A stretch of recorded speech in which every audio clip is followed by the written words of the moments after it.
Hi guys, this is Lada from astrolada.com with your April 2019 video horoscopes for each of the 12 signs. And April is going to be an extremely dynamic month.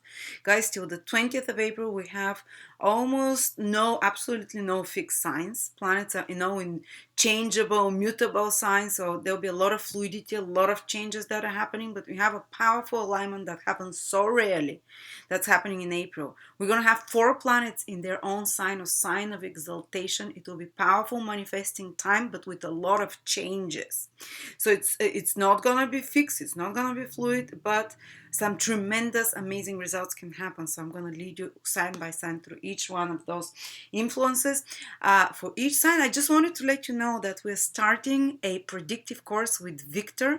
Victor is an astrologer everyone probably knows already from the channel. He had the best-selling course ever. I mean, we saw like 300 places, and about 100 people came and said, we want him to teach predictive techniques, everything he knows, because he has like a 90% predictive success, which is so rare. I mean, anything above 50 is amazing. So he decided that he's going to teach all his techniques, which are based on classical astrology, classical predictive techniques used by the ancient people.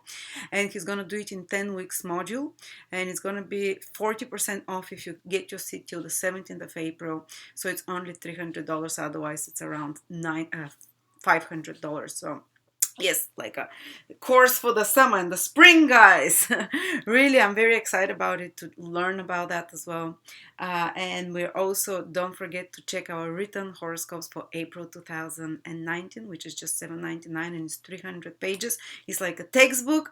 I've done it with my teacher, all the aspects, transits. So after that, you can just use it even to learn astrology through it, because there's an explanation of all the possible combinations, what it means, so you can keep that as our astrology book of 300 pages with different meanings of planets and degrees. So that's an amazing piece of love, a work of love and effort. So check this out. So, all right, so let's start with the signs. Gemini, let's see what this so interesting month is going to bring for you. For you, it's very pivotal, by the way, because it indicates a lot of changes on the many personal levels for you.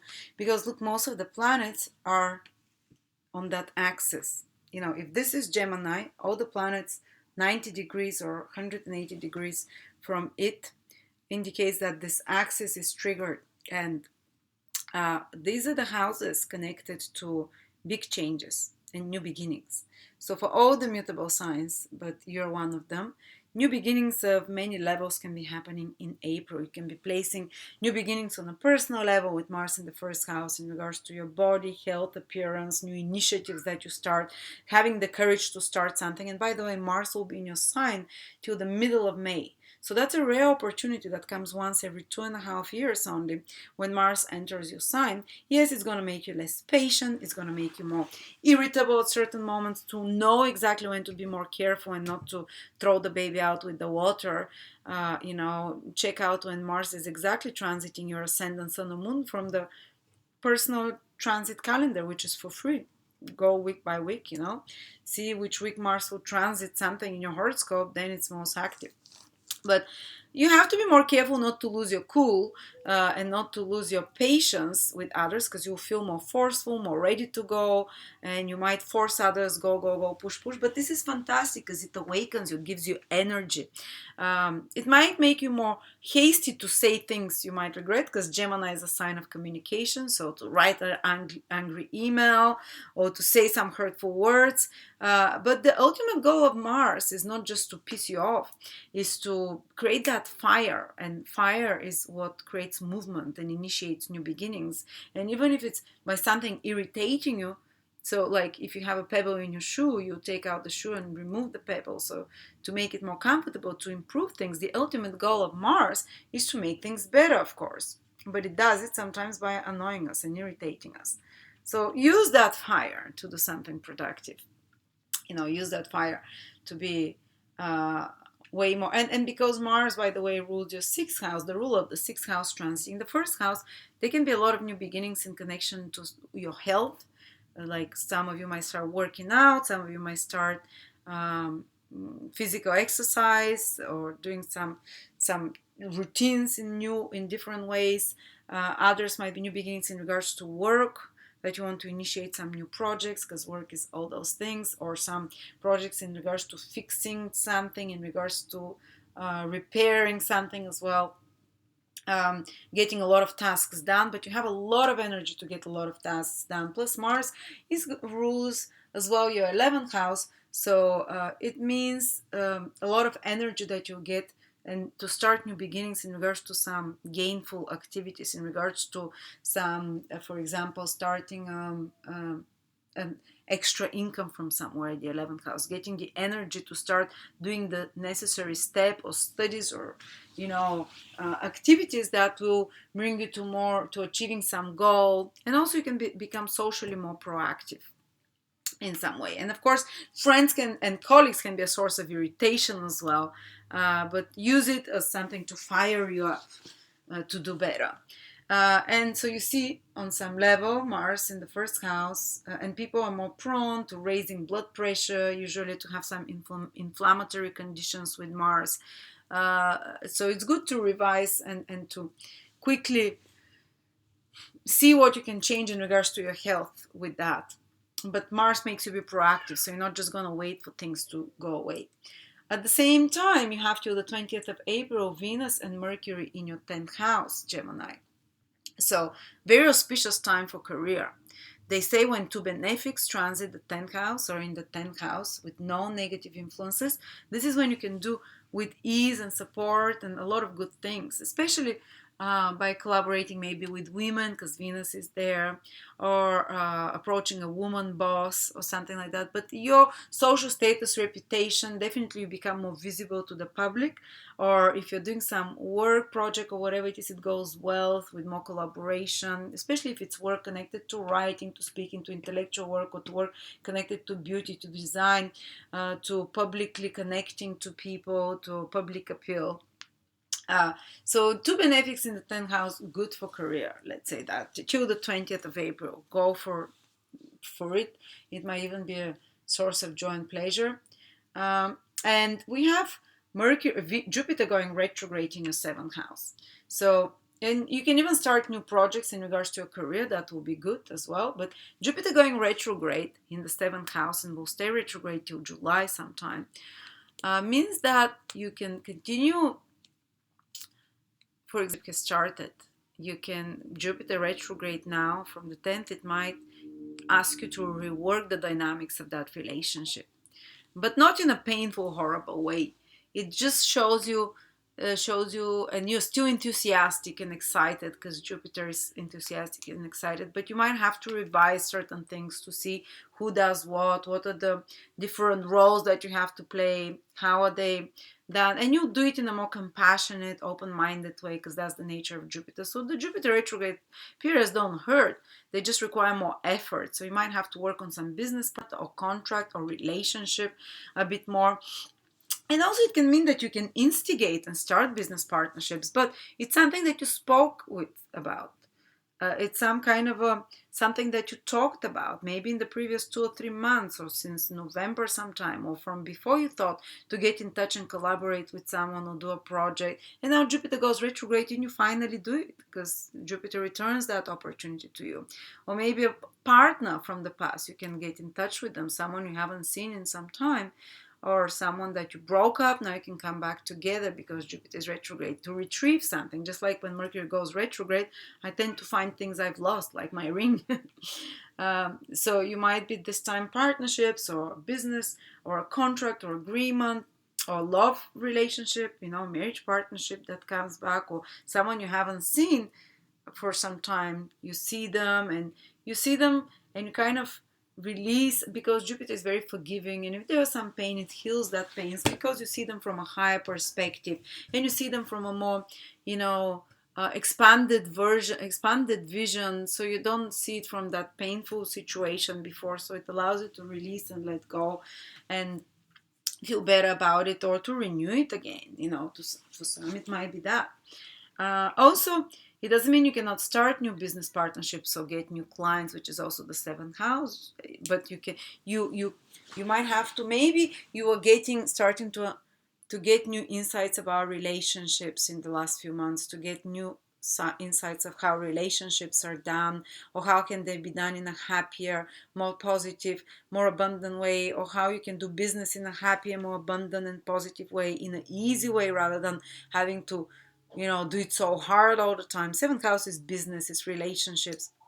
Maybe you started getting insights in the last few months, Gemini, about Jupiter was moving direct there, that about um, how to what leads to more happy relationships, what leads to more happy uh, clients, what leads to more happy publicity, and more abundant and easy. Now when Jupiter is retrograde, you can implement it, you can really work the kinks of that new system and that new knowledge that you possibly picked up, or even come in and really start doing it properly. And if a partnership, if you've been in touch with someone, now you can really do that collaboration, this hard work, and put a bit more effort. Things might move a little bit slower, but the results can be 3 times better, especially in July onwards as well. But now is the time for the hard work, not to slack and to retreat. And it can also mean that you have to rework something in a relationship. Your relationship might be good, but it might indicate that it might be better. So more communication. And Jupiter, when it goes retrograde, the person becomes more thinks deeper about those truths, about these deep truth, becomes more philosophical internally. So this philosophical inclination can really help you see your relationships from a different point of view, business or personal. See how you can appreciate, how uh, others can appreciate you more, how you can appreciate others more as well. And again, as I said, there might be some element, and some people have been feeling it, of someone coming back to you, but having to rework something. All right, and or it might be that your partner has to go over something that they've started, and they're quite busy doing some hard work on something that they're integrating new things into their life, and because of that, because of all those new things they have to integrate, they have to slow down a little bit, so they allow this process to happen. And on another more difficult level, you have Saturn conjunct the South Node and Pluto towards the end of the month. Saturn and Pluto are not conjunct, but the South Node conjuncts Saturn and conjuncts Pluto. So the whole April and May, you have to let go of something. There is a need to sacrifice something. And thus, 8th house is resources from another. You might have to let go of an alimony, of some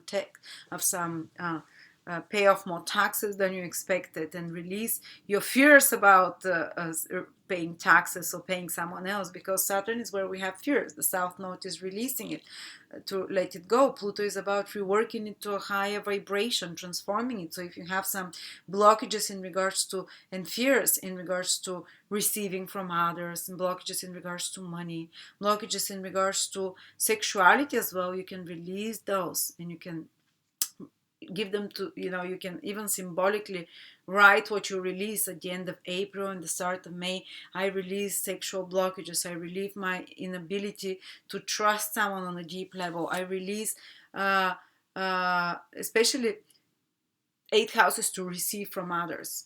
So if you have some blockages or inability to receive from a partner, to receive, whether it's like to ask your partner to help with the kids, whether it's to ask your partner for presents, whether it's to ask your clients for more money, whether it's to ask and the universe for more, if there's some blockage in investments you've made with other people's money, something that is blocked, there's something that has been causing you to feel miserable, something that's been causing you to feel upset and sad, because Saturn is our misery, our sadness, our limitation. Something in regards to something limiting is going to be released, and it's limiting in a very powerful way that stems back to many past lifetimes, because the South Node is past lifetimes, Pluto is deep seated traumas, and the 8th house is connected to traumas. So something traumatic, something that's buried to your surface, can be powerfully released now at the end of May, the end of April, and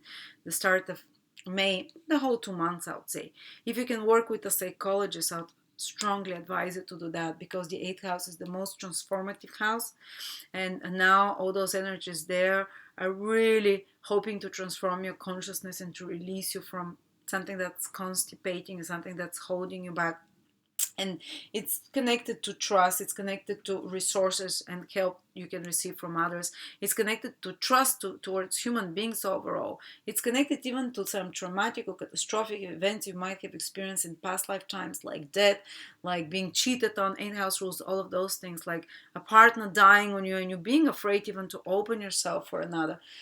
So there's powerful release happening. For some, it has been happening already from March, April, May, because those planets have been coming together from the start of the year. And eighth house is very much relationship connected again, but it's a lot about the fears we have about relationships, the deep intimacy, the unspoken things in relationships, the ability to merge with another on a deep sexual level, the tantric ability to achieve tantric merging. And something, if it's blocking it for you, can be fantastic time to work through those things. Like I'm gonna work with an amazing psychologist and transformational work and spiritual work on the website, who does exactly that, who blocks sexual blockages, releases um, blockages from childhood or previous lifetimes in regards to pain and trauma that blocks us from receiving abundance. Attracting a successful partner is the eighth house. Attracting a partner who is generous to us. I don't care if my husband makes $100 per day or 1 million, as long as he's generous to me. That's what matters, and that should be the same for you. And whether it's for the money or not, if he's not making any, if he's generous with his time, if he's generous with his heart, with his help and support, that's where the eighth house that we're getting from. And I'll introduce that person. Her name is Natalia in April, and it's fantastic time to work. We'll create quite a few seminars and webinars because I've gone through hers, and the most life-changing experience. Nothing to do with astrology. It's all works on energy level.